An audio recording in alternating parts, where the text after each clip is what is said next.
In this video, we're going to have an intro to the Microsoft testing platform. My name is Nick Cosentino, and I'm a Principal Software Engineering Manager at Microsoft.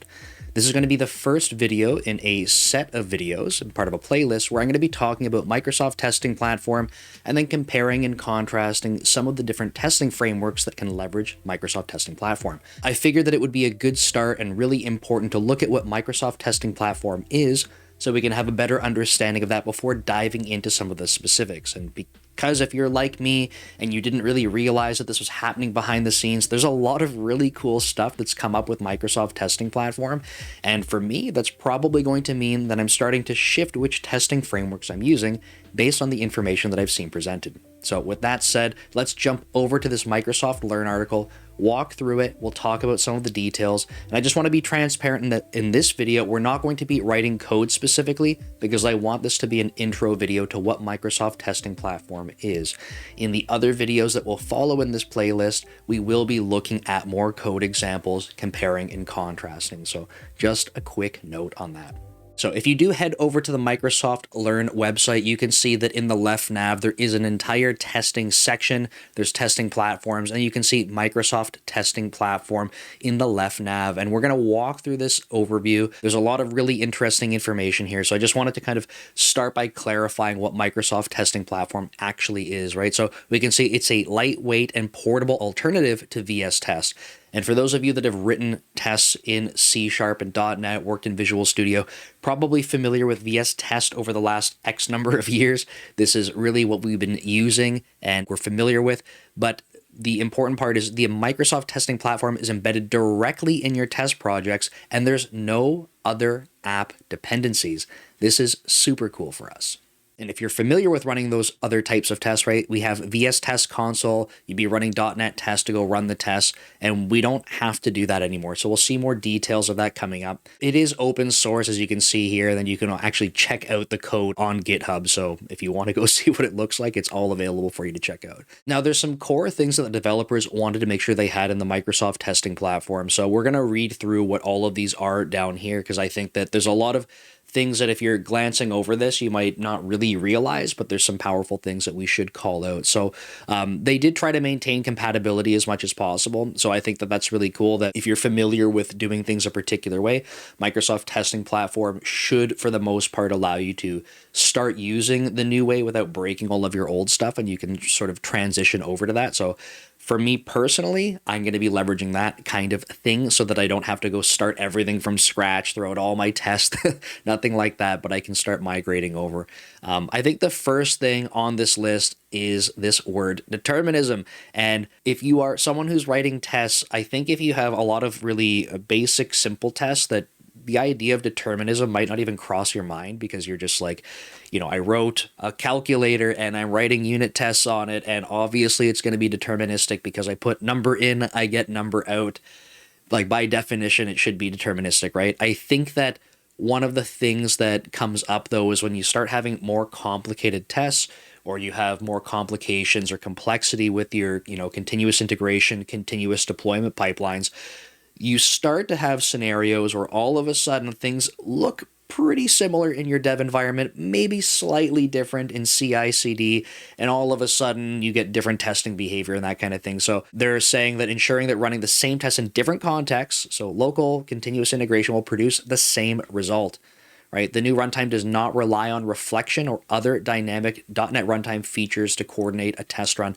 And we'll see this kind of theme coming up throughout the rest of this, right? But not relying on reflection, we'll see a lot of stuff that they're saying, hey, this happens at compile time now. I am personally someone that enjoys using reflection. I'm very comfortable with it, but it does mean that you have things that happen at runtime. Like by definition, using reflection means that we're inspecting different types and other information at runtime, which means you don't have the benefit of being able to figure out issues or any differences ahead of time at compile time. So if we can move stuff closer and closer to being at compile time, we can catch stuff sooner, which I think is really powerful. Runtime transparency. So the test runtime does not interfere with the test framework code. It does not create isolated contexts like app domain or assembly load context, and does not use reflection or custom assembly resolvers. So again, this part here, not using reflection or custom assembly resolvers, I think that's tying into the same points that I was just making. So I think that, like I said, you will see more of this. Right, the next point: compile time registration of extensions. Extensions such as test frameworks and in-out of process extensions are registered during compile time to ensure determinism to facilitate detection of inconsistency. So this point really gives us this point up top. So that's how it's being done. Zero dependencies. I think more and more people are, at least from my perspective, when I'm like looking at social media or developers talking about how they're building things, dependencies come up more and more where people are concerned about it, whether that's package references, whether that's just maintaining dependencies in a more complex application. Zero dependencies. The core of the platform is a single .NET assembly. So it's Microsoft testing platform, which has no dependencies other than supported runtimes. So that's nice and contained in one spot. Hostable. The test runtime can be hosted in any .NET application. While a console application is commonly used to run tests, you can create a test application in any type of .NET application. Interesting, right? So they're saying this allows you to run the test within special contexts. So what would those be? Devices, browsers, where there may be limitations. So if you needed to run a set of tests in a different context, then you are able to do that. And I think that's really coming down to the fact that they've moved or sort of isolated all the testing logic into one assembly, and then they have a sort of a different way that they're invoking the tests versus just having Reflection go do it for you. Support all the .NET form factors, support current and future .NET form factors, including native AOT. This is becoming more and more talked about, so I think that's really important. I think when you start going down this direction, you're not getting a lot of Reflection support. Oh man. Oh, she ran away. My dog just came in and she's covered in mud. I know you're happy, but you shouldn't be covered in mud. You gotta go. Okay, you gotta go. Someone's gonna be upset with you. Performant, finding the right balance between features and extension points to avoid bloating the runtime with non-fundamental code. This is another thing that I think is really common with any type of packages that we're used to using as developers, where we want to get some type of functionality, and as things are getting built up over time, it's like, yes, one more feature, one more capability, and over time things start to bloat. So I think that if they're keeping this in mind from the beginning, where they are saying like, hey, look, we want just enough in terms of the core functionality, that they're trying to keep that in mind, and hopefully this is something that they can stay on top of. If they've architected and designed things with that in mind from the beginning, hopefully that's something that can stay consistent. So it allows you to configure the test process host, observe the test process, and consume information from the test framework within the test host process. So again, just enough. Single module deploy. Hostability features enable a single module deploy model where a single compilation result can be used to support all extensibility points, both out of process and in process, without the need to ship different executable modules. I think a lot of interesting points here. I think my primary takeaway that I'm seeing here is I really like the idea that things are moving away from reflection. Even as someone that likes reflection, I think from a determinism perspective, I think from being able to have consistency, that moving away from reflection is going to be a really powerful thing. When we start looking at more of these implementations, so I just wanted to call out that in this playlist that I'll be creating, so again, these are future videos. It's not all in one video. I need to break this stuff up. What we're going to be doing is going through this list of supported test frameworks. I will be starting with MS Test. I've played around with this a little bit. I'm super excited. Historically, I use XUnit. I've been using XUnit for since I was born, basically, right? So XUnit is my go-to. I've never even considered switching anything away from XUnit. And honestly, I tried MS Test the other day and went, oh man, maybe I have a reason to move over. The reason for that is that, and we'll see this, right? But XUnit, historically, I go to add, test project, I add the reference to XUnit, then I need to add the runner. So I'm basically adding a bunch of stuff to be able to use XUnit. But I'm super comfortable using XUnit. Like I said, I've been using it for ages. But when I got to see how I can just get up and running with MS Test, one package, start labeling my tests and stuff, and it just works immediately. So I'm very excited. I have not committed to anything, but I suspect that I will be slowly transitioning to just using MS Test. In follow-up videos, we will be going through code examples for all of these. I will be doing individual videos on each of them. Then I will try doing comparison and contrast of different features. So for example, we'll see like how you can get set up with MS test, how you can get set up with NUnit, XUnit, TUnit. But then later we'll talk about things like parameterized tests, like what does that look like? So we will be focusing on the Microsoft testing framework part of all of this in the beginning. And then we will start to branch off into the different feature sets to compare and contrast against the testing frameworks, not necessarily exactly specific for MS Test and or the Microsoft testing platform. Let's keep going a little bit. I think that there's one more spot that I wanted to call out, which was comparing with VS Test, because I think this is sort of what most people are used to, right? As we're going through this, we were just talking about all of the Microsoft testing platform stuff. Here's why they're doing it, all that kind of thing.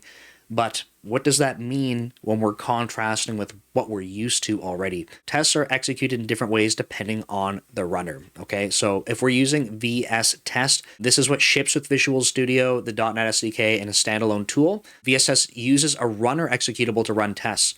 And if you've run tests and you've had your task manager up, you've probably seen VS Test console executable, right? So it's like the hosting process for your tests.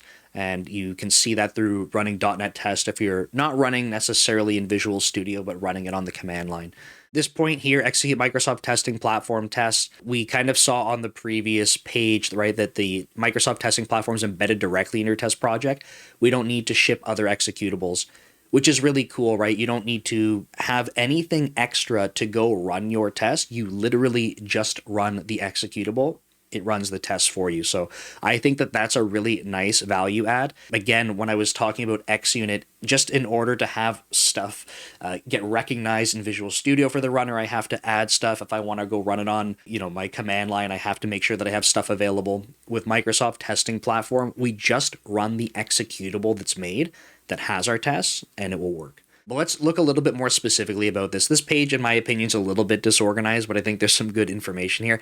For executables, VS Test ships multiple executables. So we already talked about VS Test console. You have test host, you have the data collector. This is what we're used to, right? And this says MS Test is embedded directly into your test project and doesn't ship other executables. The executable your test project compiles to is used to host all the testing tools.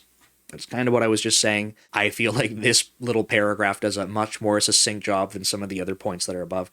There is a path forward to migration, and I think that this is, in particular, a lot more beneficial for folks with CI/CD pipelines, where you're like, hey, we got this working, our tests are running for the most part, right? We're happy enough.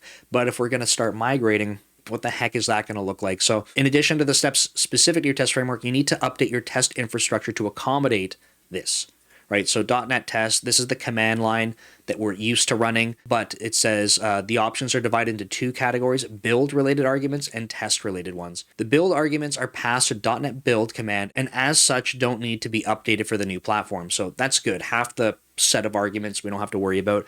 Build-related arguments are these ones listed below. So like I said, you can check out the Microsoft Learn page, navigate to here, try to figure this stuff out. If people have questions, comments about this kind of stuff and need video follow-up, I personally have not had to go deal with building out CI/CD pipelines with all this stuff in a while.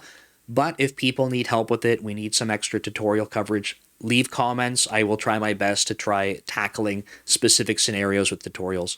The test-related arguments are VS Test specific and need to be transformed to match the new platform. So I think for most folks, this is where we need to pay more attention in terms of migration. The following table shows the mapping between the two, right? So there are going to be some things that aren't supported. I don't know if that means that in the future they will be coming. I suspect that there are some of these things that don't make sense that they're included, rate built in because of the sort of pillars that they were talking about on the previous page. They want to have like just enough, right? They don't want to bloat things, but that's, I think, TBD.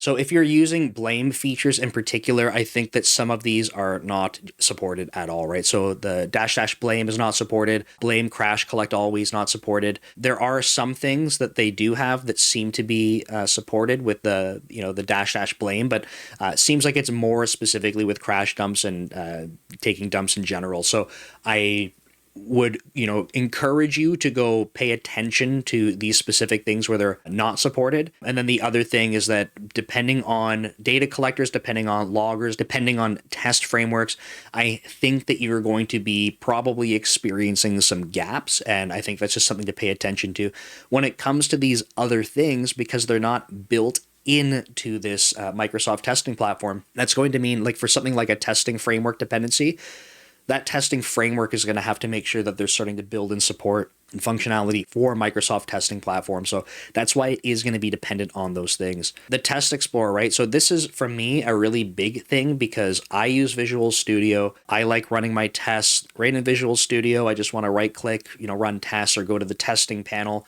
run all my tests. So when using Visual Studio or VS Code Test Explorer, you might need to enable the support for the new testing platform.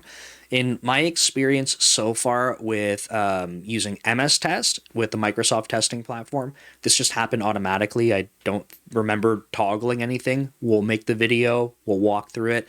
I think for XUnit, because I was poking around with the XUnit support for Microsoft testing platform, I think there's a couple of attributes that we have to set up. But again, that will be covered in a follow-up video.